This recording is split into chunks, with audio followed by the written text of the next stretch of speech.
Fire up the throwaways. What's something that has happened to you that you wish you could tell your friends about but is too inappropriate?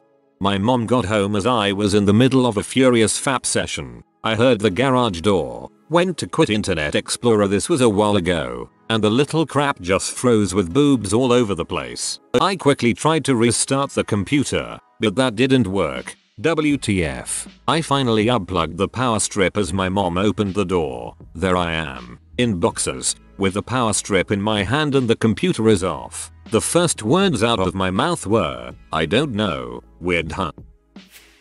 I don't need a throwaway. I'm an introvert. That's part of the story. But when I was a college student commuting from home, I was on our computer and looking at, shall we say, not typical vanilla P and masturbating furiously. My little brother walked in on me. He looked at the computer, looked at me, just shook his head and said, "It's always the quiet ones," and then walked away. Broke me up laughing. Give your brother a high five for me.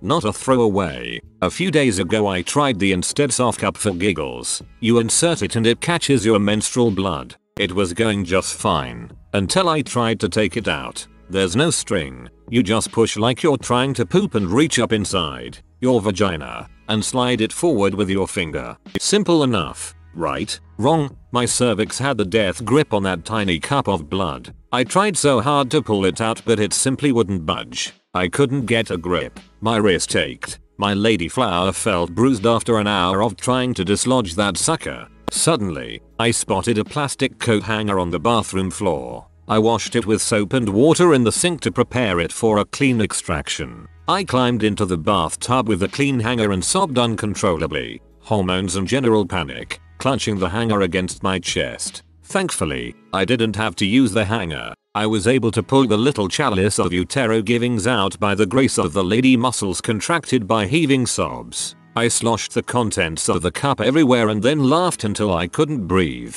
TLDR. I panicked because something was stuck in my vagina. Used a coat hanger to scare it out. That would have been hard to explain had someone walked in. I currently have poison oak all over my genitals. Had to pee on a hike. Must have transferred the oil during aiming. I became aroused when applying my ointment and popped all of my blisters with the erection. I once woke up in the middle of the night masturbating. Apparently, this is common for some guys to get so aroused they just start while they're asleep, whether it's sex or masturbation. Long story short, I fricked a container of chocolate pudding. The infamous Bill Cosby sleep fap.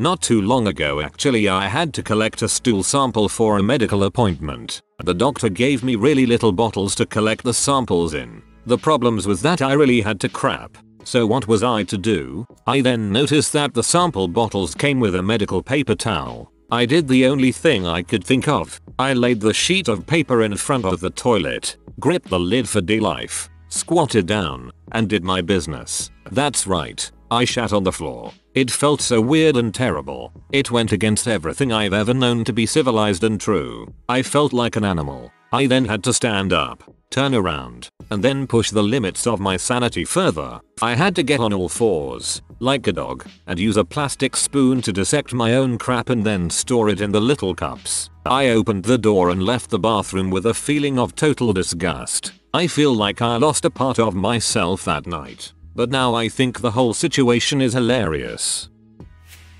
I hear my parents frick. Sometimes twice a day. Their bedroom is separated from mine by a wall. The first time, I was in shock. I'm used to it now. I think it's natural, but my friends find it traumatizing. They can't handle the thought that their parents might still be having sex.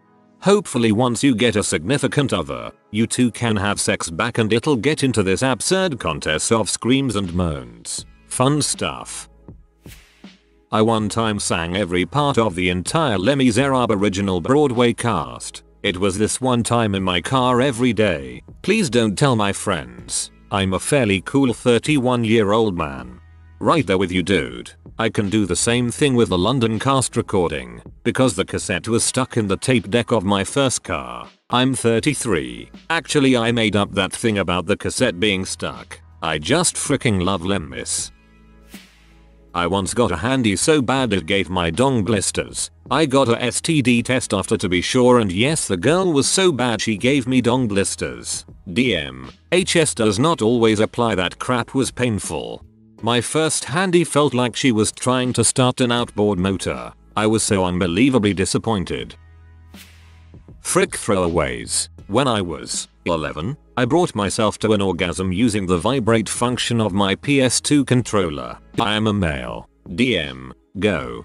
I'm pretty sure this isn't an uncommon thing. Male or female, every kid explores their sexuality at some point, especially around that age. If the Wii has a vibrate function, I'm sure there's plenty of kids out there using it in unintended ways. I decided to stop by Taco Bell on my way home from picking up the Burning Crusade expansion the night it came out. Hours after finishing my Baja Blast, I had to take a leak. Being the lazy frick that I am, I figured the empty cup would be perfect. Of course, this backfired about an hour later when I, out of habit, reached for my cup and took a big swig of pee. I don't know how Bear Grylls does it. I have this one friend who I have known for a long time. Since elementary school, we are quite close. I gave her sex tips when she needed them. I pretty much can't tell her anything. Well, after the rest of our close friends moved away for school, we became even closer, and I would stay at her house a lot. Now, she is early to bed, early to rise, and would go upstairs and fall asleep pretty early. Her brother, however, was a night owl like me. I would have to sleep downstairs on the couch because her bed was not large enough for 2 people to sleep comfortably, and her brother and I would usually hang out for a while. She didn't have the best relationship with him. They argued a lot, but still loved each other like family, I suppose. Anyway, he and I knew each other from mutual friends at school, so we were pretty buddy-buddy with each other. I admit, I had a huge crush on him during this time, and this likely affected my judgment. He also has a foot fetish. This is no secret, however. He doesn't care if people know. His sister is the one who told me. Every so often he would get playful and tickle me, or something like that. We sort of half cuddled a few times. Nothing serious. One night I was laying on the couch with my legs stretched towards him and he began to give me a foot massage. I knew it was just because he liked feet, but what the heck, right? Well, one thing led to another, and he started to suck on my toes. Keep in mind, I do not have a foot fetish. I found this extremely arousing. However, he sucked on them for about 15 minutes, neither of us saying a thing the entire time. Neither of us has spoken a word about it. In case it wasn't clear, I'm a female. TLDR. My best friend's brother sucked on my toes and I liked it. I saw someone my friends and I went to school with in our jailbait. I don't want them to know that I was even looking there. Just tell them you saw it in GW.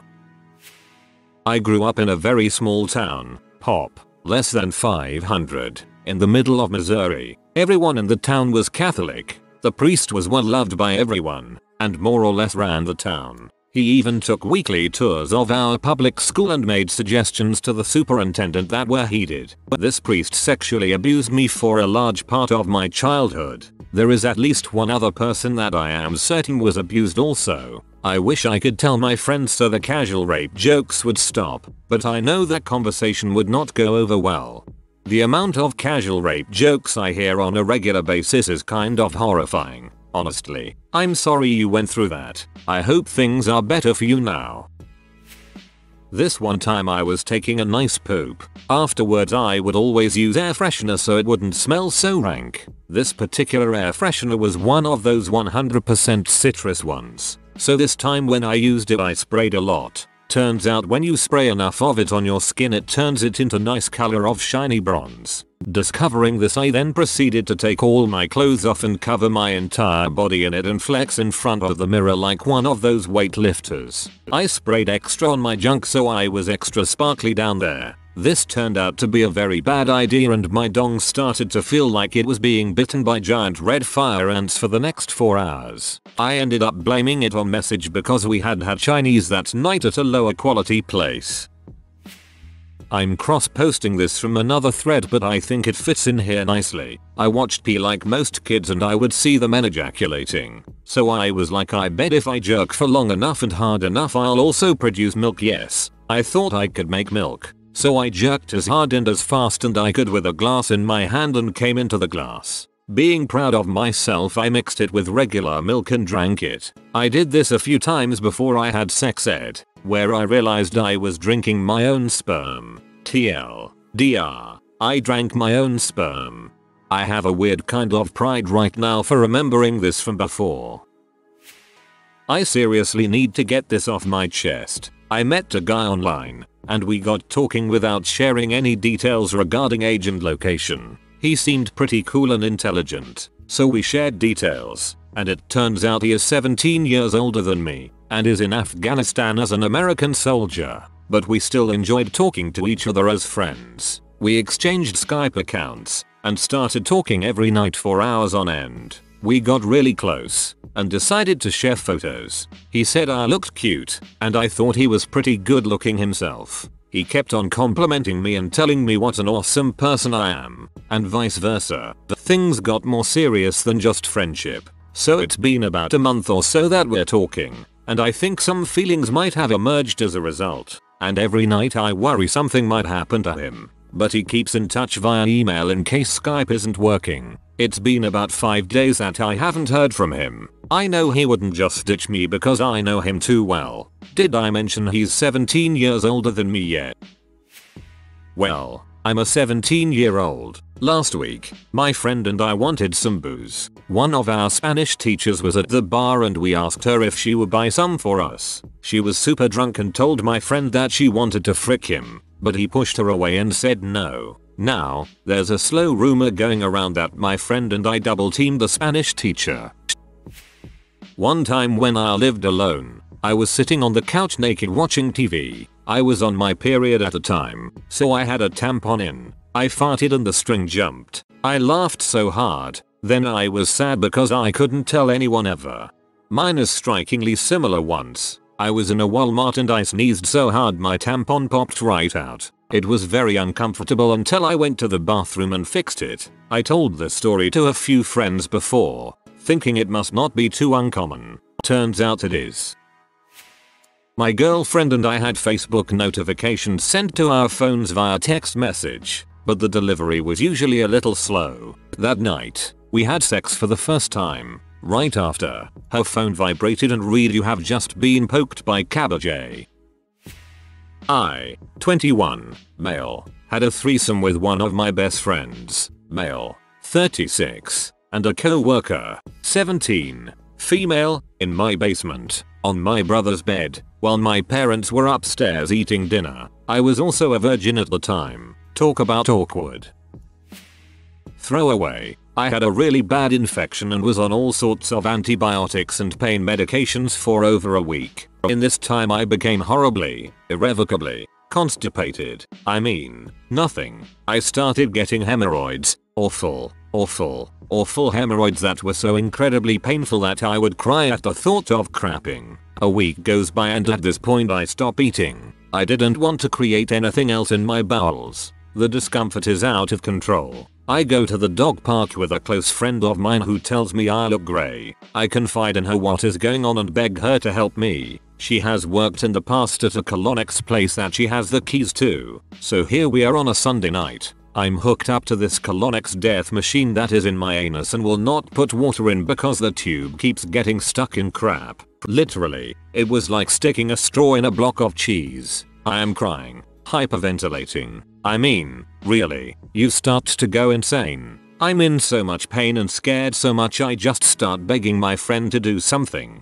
She tells me she's going to the drugstore to get an enema. She hands me a pair of rubber gloves and leaves. It's at this time that I start digging the crap out of myself. With the hemorrhoids and infection and all, I am crying on the colonics table digging bits of crap out of my anus. Do you know how bad crap that has stayed in you for over a week smells? Bad. I am sweating profusely, which is just mixing in with my hysterical tears and digging crap out of myself and saying the most ridiculous things. Oh god, please help me. I dig enough and get terrified enough that I just go to town in spite of the pain. Just ripping crap out and trying to push even though it won't budge. And then, all of a sudden my colon cramps and I run to the toilet where I literally explode the biggest baby arm of a crap and nearly ripped my butthole apart. It was like a freaking bomb. Though I was in the worst pain, I was giggling uncontrollably and euphoric that this crap was out of me. Couldn't sit straight for a week. I thank God every time I take a crap now. Whenever random numbers in my life coincidentally match parts of my PINs or SSN, I always get excited and realize I can never tell anyone. When I was a kid, I had this old Sears catalog under my train set in the basement and I used to take it out after school and kiss all the girls in the women's intimate section. My favorite with Carla. She liked me back, I could totally tell. But then the full catalog came out and I saw she cut her hair. It did nothing for her, so I had to change my favorite to Rita. At least she knew how to work it. About the time when I was 8 years old and awoke with burns after several dreamless and sleep paralysis filled nights. When I awoke, my leg was stinging with circular burns on the inside of my left knee. I went to the pathologist who took skin scrapings because my mom thought it was a bacterial rash, and the results came back as burnt tissue. The sleep paralysis lasted for about 6 years on and off. When I left the countryside and started living in the city, the paralysis episode stopped completely. There's never an appropriate time to discuss such topics. This type of talk is relationship destroying. I was recently on a 30-day juice fast, where I consumed nothing but juiced green vegetables. After about the 3rd day, my poo started turning a green color. After the 15th or so day, my poo was bright green, like a vegetable. I couldn't smell it though, so I wiped my bum and put the soiled toilet paper to my nose and got a little too close. I looked in the mirror and had a green spot on my nose.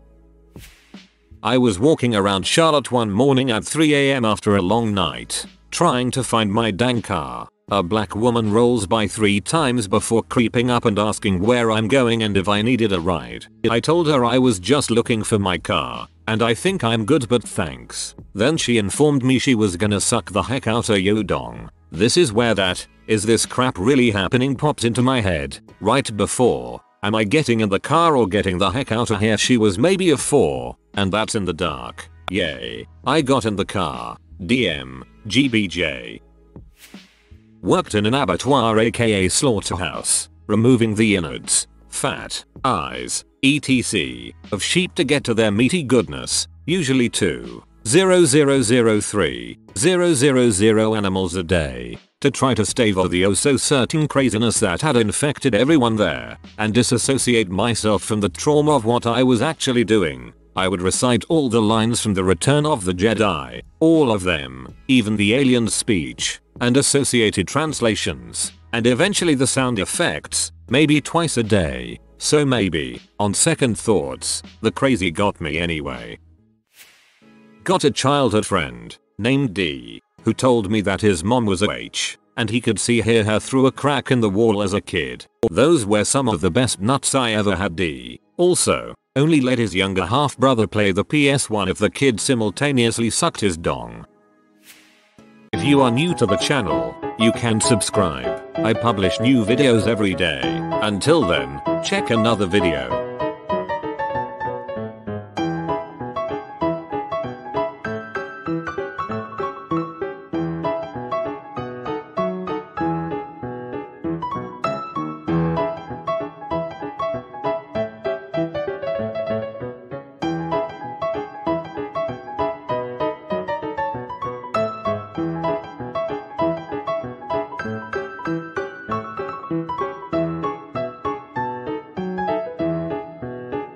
Bye for now.